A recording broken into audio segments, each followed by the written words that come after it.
បរោះដែលមានបញ្ហាយូរចេញទៅកាមឬក៏ពិបាកដល់ចំណុចកំពូលគឺត្រូវបានគេមើលរំលងដោយគិតថាបរោះដែលរួមភេទបានយូរគឺខ្លាំង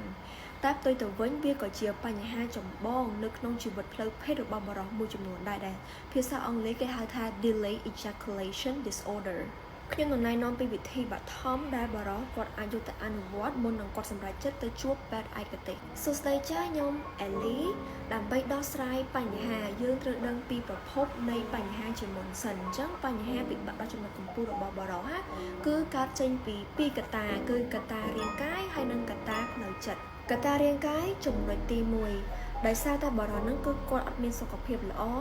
គាត់មានជំងឺរ៉ាំរ៉ៃប្រចាំកាយហើយគាត់មិនមានរបបអាហារល្អជាហេតុធ្វើឲ្យរាងកាយគាត់ខ្វះសារធាតុចិញ្ចឹមគ្រប់គ្រាន់ដើម្បីផលិតទឹកកាមចំណុចទី2គឺអាចដោយសារតែគាត់សម្រេចកាមដោយខ្លួនឯងច្រើនពេកជាហេតុនៅពេលដែលគាត់រួមភេទជាមួយនឹងដៃគូគាត់គឺចំណាយពេលយូរចំណុចទី3គឺដោយសារតែគាត់មានអាយុច្រើនជាធម្មតាទេនៅពេលដែលយើងចាស់ទៅគឺសុខភាពរាងកាយរបស់យើងក៏រៀងចុះខ្សោយដែរចំណុចទី4គឺដោយសារតែគាត់ធ្លាប់ឆ្លងកាត់ការវះកាត់នៅលើអวัยวៈភេទរបស់គាត់អញ្ចឹងបើសិនជាបងបរោះគាត់មានបញ្ហាយូរចេញទៅកាមឬក៏ពិបាកដល់ចំណុចកំពូលដោយសារតែ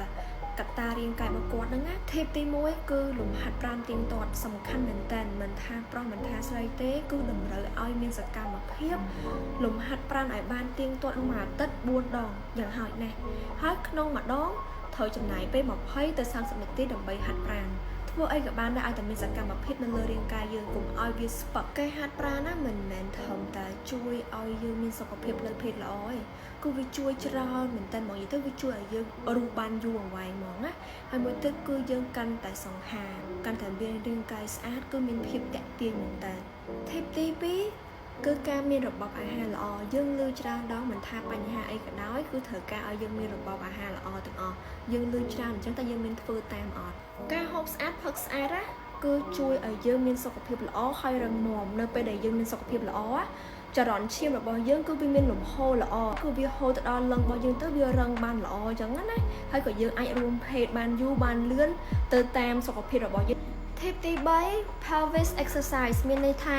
គាត់ត្រូវការវឹកហាត់សាច់ដុំអន្តរជាតិរបស់គាត់ណាគឺការខ្ជិបបង្ហួលទឹកនោមមិនមែនមានថាពេលដែលយើងចង់បត់ជើងមកយើងទៅខ្ជិបវាមិនមែនអញ្ចឹងឯងគឺមានថាអារម្មណ៍ហ្នឹងគឺវាបែបហ្នឹងខ្ជិបចុះខ្ជិបឡើងក្នុងរយៈពេល1នាទី2នាទីឬក៏5នាទីអញ្ចឹងទៅយើងធ្វើនៅពេលណាក៏បានដែរដើម្បីឲ្យវាតឹងណែននៅកន្លែងហ្នឹងវាងាយស្រួលក្នុងការឲ្យយើងយល់ថាតើយើង control ខ្លួនឯងរបៀបម៉េចនៅពេលដែលយើងចិត្តដល់ចំណុចកំពូលឬក៏មិនទាន់ចិត្តដល់ចំណុចកំពូលយើងចង់ធ្វើលំហាត់ប្រាណនៅកន្លែងណាក៏បានដែរពេលឈរពេលអង្គុយពេលគេងអីក៏បានដែរTip ទី4ការប្រើប្រាស់ស្រោមអនាម័យ masculine pearl ឬក៏ masculine sensitive masculine pearl គឺជាស្រោមអនាម័យស្ដើងបំផុតហើយ masculine sensitive ហ្នឹងគឺវាជំនួយឲ្យយើងរួមភេទបានលឿនណាពេលខ្លះបើសិនជាបងប្អូនមានអារម្មណ៍ថាប្រើស្រោមអនាម័យទៅធុញទ្រាន់អាចផ្លាស់ប្ដូរជម្រើសបានអាចប្រើប្រភេទគ្រើមប្រភេទផ្លែឈើឆ្លាស់គ្នាទៅវិញទៅមកអញ្ចឹងក៏ជំនួយដល់បទពិសោធន៍ការរួមភេទរបស់យើងដែរដែលជួយឲ្យឆាប់ដល់ចំណុចកំពូល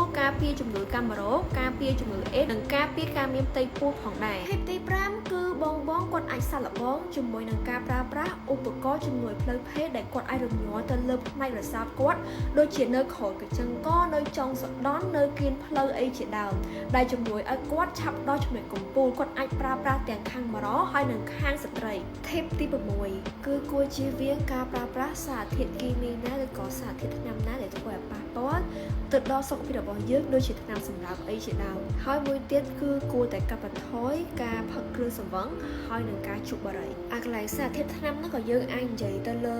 ថ្នាំដែលយើងផឹកដើម្បីព្យាបាលជំងឺរបស់យើងដែរថ្នាំមួយចំនួនគឺវាមាន side effect គឺផលរំខានប៉ះពាល់ទៅដល់ libido របស់យើងដែលគេហៅថាអារម្មណ៍ផ្លូវភេទរបស់យើងអញ្ចឹងណាអញ្ចឹងយើងគួរតែពិភាក្សាពិគ្រោះយោបល់ជាមួយនឹងពេទ្យរបស់យើងថាតើថ្នាំនេះវាប៉ះពាល់ទៅដល់អីគេខ្លះវាអាចរំខានអីគេខ្លះដើម្បីឲ្យយើងរកដំណោះស្រាយជាមួយនឹងគាត់បានឥឡូវយើងចូលមកដល់កត្តាផ្លូវចិត្តម្ដងថាតើប្រភពបញ្ហាគឺវាអាចកើតឡើងដោយសារអីគេខ្លះចំណុចទី1គឺដោយសារតែខាងបរិបទគាត់អាចមើលរឿងអាហារភាគច្រើនពេកធ្វើឲ្យគាត់ស្ពឹកខួរក្បាលដោយសារតែវាខុសពីការរំពឹងទុករបស់គាត់ណានៅក្នុងរឿងអាហារភាគវាគឺជារឿងមួយដែលគេបង្កើតឡើងជារឿងនិពន្ធនេះវាមិនមែនជាជីវិតពិត ការរួមភេទគឺកើតឡើងដោយការភ្ញួចខួរក្បាលច្រើនជាងប្រដាប់ភេទអញ្ចឹងបើសិនជាខួរក្បាលរបស់យើងអត់បានបញ្ជាយើងទេគឺនៅពេលដែលរួមភេទគឺអត់មានភាពសុខស្រួលទេអញ្ចឹងនៅពេលដែលគាត់មើល graphic ច្រើនពេកដូចថារឿងអាភិះដល់ពេលមើលកាន់តែច្រើនទៅខួរក្បាលរបស់គាត់នឹងទទួលបានព័ត៌មានច្រើនពេកទៅវាធ្វើឲ្យស្ពឹកដល់ពេលរួចហើយគឺគាត់អត់អាចរួមភេទជាមួយនឹងដៃគូរបស់គាត់ធម្មតាបានទេព្រោះអ្វីដែលគាត់ consume អ្វីដែលគាត់មើលបានទទួលបានហ្នឹងណាគឺវាលើសពីអ្វីដែលជីវិតពិតអាចផ្ដល់ឲ្យគាត់បានករណីនេះខ្ញុំធ្លាប់ទទួលបានសារពីបងស្រីម្នាក់គាត់ថាប្តីរបស់គាត់ហ្នឹងគឺមើលរឿងអាភិបដាហើយរួមភេទជាមួយនឹងគាត់បដាធ្វើឲ្យបងស្រីហ្នឹងគាត់មានអារម្មណ៍សពនចិត្តថាគាត់ហ្នឹងអត់គ្រប់គ្រាន់សម្រាប់ប្តីគាត់ហើយតែមើលរឿងអាភិមែននៅត្រង់ចំណុចកន្លែងហ្នឹងឯងដែលមនុស្សប្រុសនៅពេលដែលមើលរឿងអាភិជ្រោឡាគាត់លេងភ្ញោចជាមួយនឹងហ៊ុនរបស់គាត់គាត់ទៅជាភ្ញោចជាមួយនឹងរឿងអាភិទៅវិញចំណុចទី2គឺដោយសារតែខាងបរិសុទ្ធហ្នឹងគាត់ insecure គឺគាត់បារម្ភខ្វាយខ្វល់ពីការវិនិច្ឆ័យពីដៃគូរបស់គាត់ចំណុចទី3គឺ stress ឬក៏មានបញ្ហាផ្លូវចិត្តឲ្យតែហត់នឿយពីការងារគឺគាត់រវល់ខួរក្បាលរបស់គាត់ហ្នឹងរវល់តែជាមួយនឹងបញ្ហាការងារអញ្ចឹងគាត់អត់មានប្រអប់ខួរក្បាលរបស់គាត់ដើម្បីទុកចំណាយពេលជាមួយនឹងដៃគូរបស់គាត់ទេអញ្ចឹងគាត់អត់មានអារម្មណ៍ផ្លូវភេទចំណុចទី4គឺអាចដែលសារតែគាត់មានបទពិសោធន៍ល្អជាមួយនឹងប្រវត្តិស្នេហារបស់គាត់អញ្ចឹងទៅគាត់អត់មានចំណង់អារម្មណ៍ផ្លូវភេទចំណុចទី5គឺធ្លាប់ទទួលបានការបៀតបៀនផ្លូវភេទគាត់ដោះស្រាយរបៀបម៉េចបើសិនជាគាត់ជួបបញ្ហាដែលខ្ញុំបានលេសឡើងទាំងលើប្រមាណហ្នឹងណាគឺចំណុចទី1គាត់គួរតែបើកចិត្តទូលំទូលាយហើយបន្ធូរអារម្មណ៍តានតឹងរបស់គាត់នៅពេលដែលគាត់រួមភេទដំណោះស្រាយទី2គឺកាត់បន្ថយការមើលរឿងអាភិបទាំងឡាយនៅពេលដែលគាត់មានដៃគូបើសិនជាគាត់អត់តមានដៃគូក៏គាត់គួរតែកាត់បន្ថយដែរយើងត្រូវតែមានពេលវេលាសម្រាប់ហាត់ប្រាណមានពេលវេលាសម្រាប់គ្រួសារមិត្តភ័ក្តិការងារដំណោះស្រាយទី3គឺគាត់អាចសាកល្បងផ្លាស់ប្ដូរបរិយាកាសថ្មីឧទាហរណ៍ថាយើងធ្លាប់នៅតែផ្ទះហើយអញ្ចឹងយើងអាចទៅសណ្ឋាគារស្អាតដើម្បីបង្កើតបរិយាកាសថ្មីធ្វើឲ្យយើងកាន់តែមានអារម្មណ៍ប្លែកជាងពីមុនអញ្ចឹងណាអញ្ចឹងអានឹងក៏វាអាចជួយទំនាក់ទំនងស្នេហារបស់យើងបានដែរ